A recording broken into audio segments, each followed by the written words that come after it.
Hello guys, one more mini vlog. ఈ vlog Sri Rama Navami vlog friends. ఇంకా మార్నింగే మేమైతే ఇట్లా రెడీ అయ్యాము.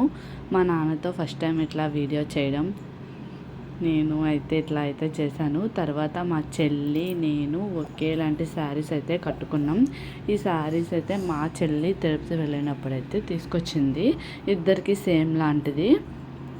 ఇంకిద్దరం ఒకేసారి ఇట్లా, మా చెల్లి కూడా ఉంది కదా, ఇంకిద్దరం ఒకేసారి ఇట్లా అయితే కట్టుకున్నాం. ఇట్లా రెడీ అయిన తర్వాత మేమైతే రాముల వారి కళ్యాణంకి దగ్గరికి అయితే మేము వెళ్ళాము. మా ఇంటి దగ్గరలో అయితే రాముల వారి గుడి అయితే ఉంటుంది. మేము అక్కడికే వెళ్ళాము. మేము అక్కడికి వెళ్ళేసరికి కళ్యాణం అయితే జరుగుతుంది ఫ్రెండ్స్. ఈసారి బాగా మంచిగా అయితే చూసాము. రాముల వారి కళ్యాణము మంచిగా చూసి దండం పెట్టుకొని బయటకైతే వచ్చాము. వచ్చిన దగ్గర పానకాలు అయితే ఇస్తున్నారు. ఈ పానకం టేస్ట్ కూడా చాలా బాగుంది.